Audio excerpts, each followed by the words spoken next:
जय हिंद दोस्तों आखिर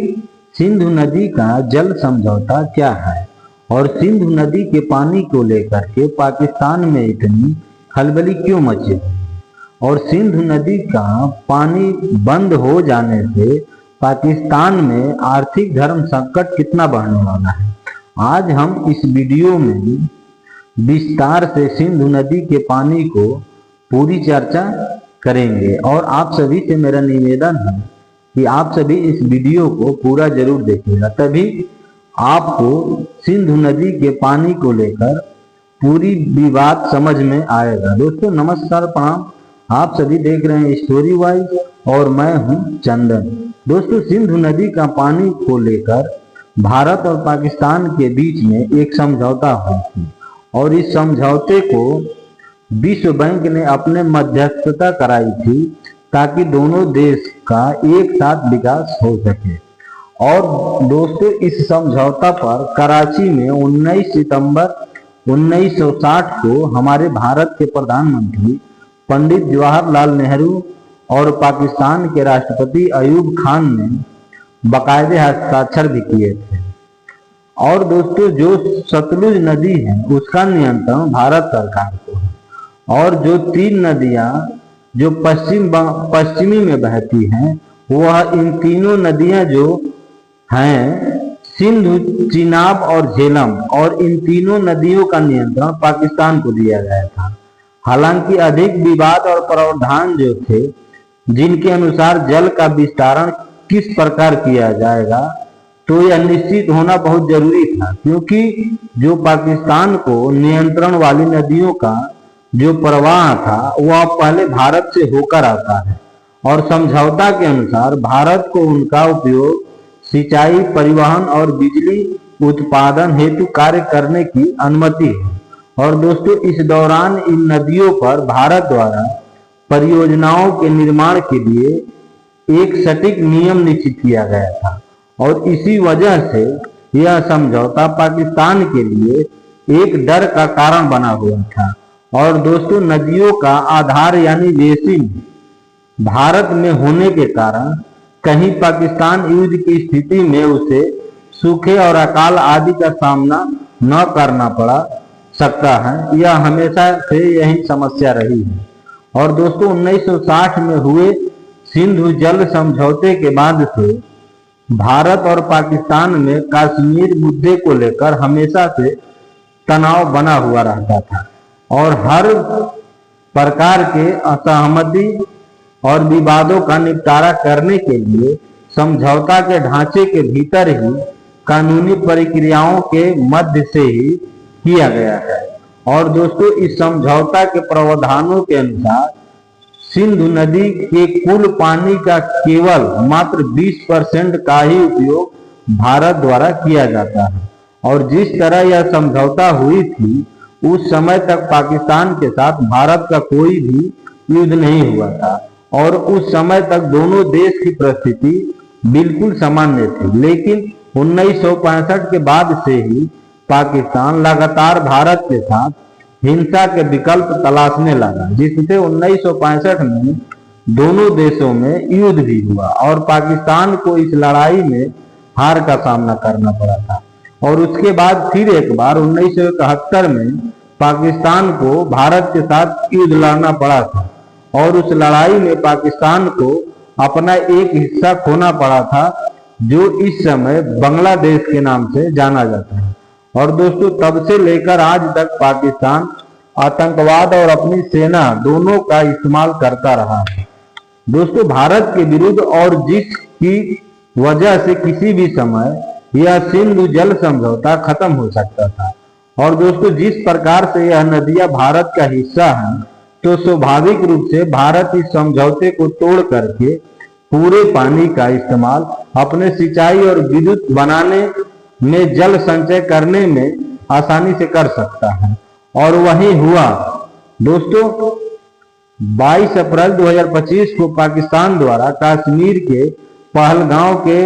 बेसरन घाटी में आतंकवादी हमले में 28 भारतीय नागरिकों की जान जाने के बाद से भारत ने अपनी सिंधु जल समझौता को अपने ओर से पूरी तरह से निलंबित कर दिया है। अच्छा दोस्तों, अब बात करते हैं कि आखिर इस नदियों का इतिहास क्या रहा है। तो दोस्तों, नदियों में सिंधु नदी का जो पानी है वह मुख्य रूप से तिब्बत, अफगानिस्तान और जम्मू और कश्मीर और हिमाचल प्रदेश के हिमालय के पहाड़ों से शुरू होता है और वे गुजरात के कराची और कोरी क्रीक के अरब सागर में खाली होने से पहले पंजाब, बलूचिस्तान, काबुल, कंधार, कुनार, हिमाचल प्रदेश, हरियाणा, राजस्थान, गुजरात, जम्मू और कश्मीर, सिंध आदि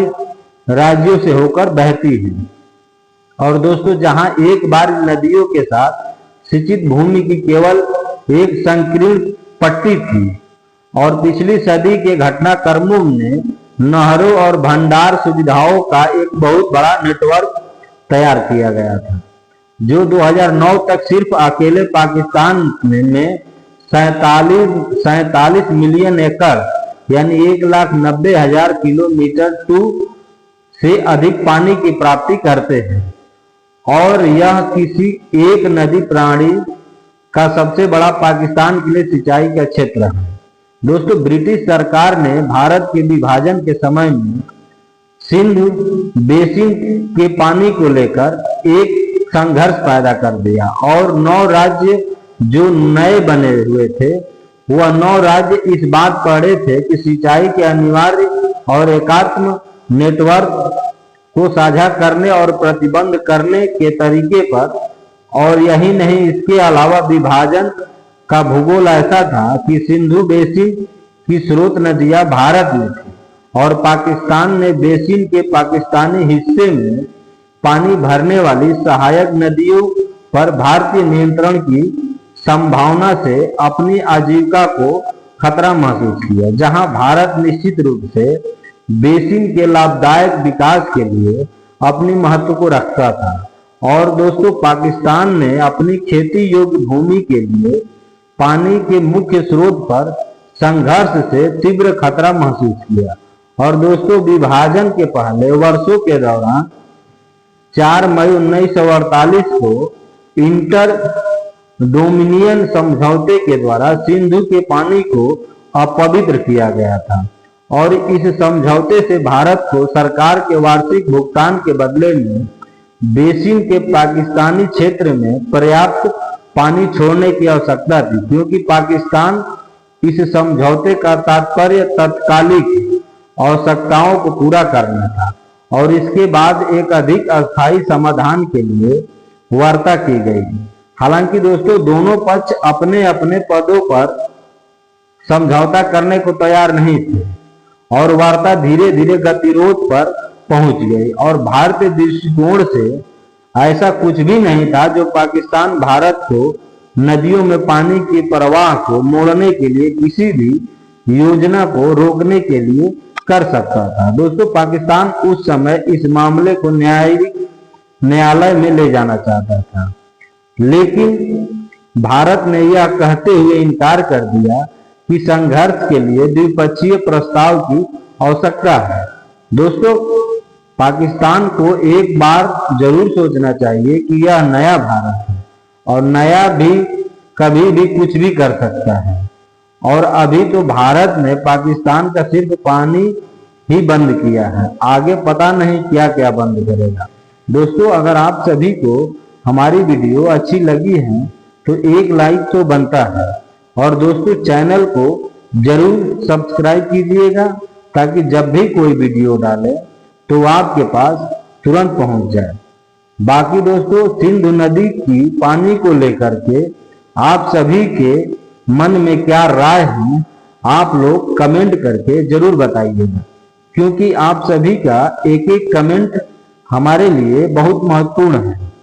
बाकी दोस्तों, यह वीडियो अपने दोस्तों रिश्तेदारों में शेयर करना बिल्कुल मत भूलिएगा। नमस्कार, प्रणाम, जय हिंद, जय भारत।